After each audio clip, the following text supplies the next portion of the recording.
Selamat datang. Ahlan wa sahlan.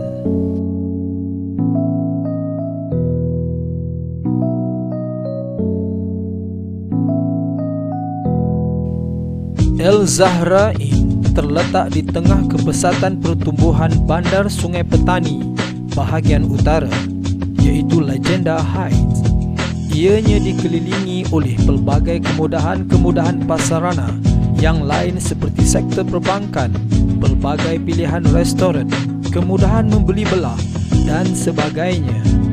El Zahra boleh dikunjungi dari Plazatul Sungai Petani Utara bagi pelanggan yang menggunakan lebuh raya Utara Selatan.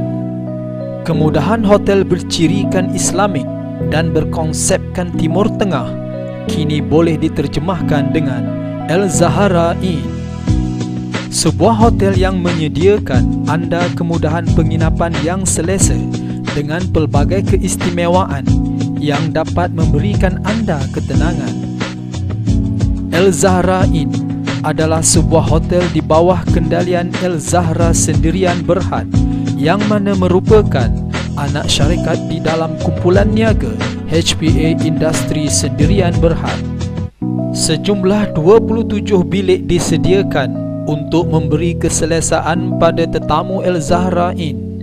Bilik-bilik ini mempunyai ciri-ciri keistimewaannya yang tersendiri, terpulang kepada pilihan pelanggan untuk memilih. Layanan yang bertaraf bintang menjadi moto perkhidmatan hotel ini kerana setiap tetamu berkemungkinan akan terus kembali untuk menginap di hotel ini di masa akan datang. Terdapat pelbagai pilihan bilik bersesuaian dengan kehendak pelanggan. Bagi yang inginkan suasana mewah, bolehlah menempah di bilik eksklusif dengan penggunaan fabrik yang bermutu tinggi, dan suasana bilik yang mewah diharapkan mampu memberi keselesaan buat pelanggan. Bagi yang berkeluarga dan berkumpulan, bolehlah menginap di bilik Dulux.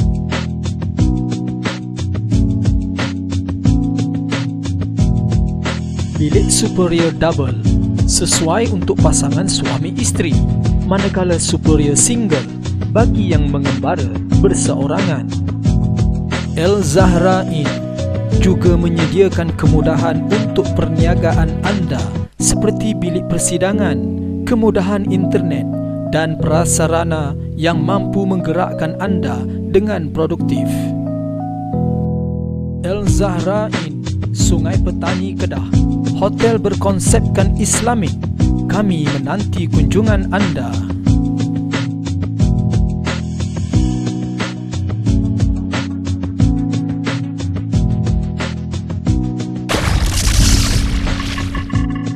Wow.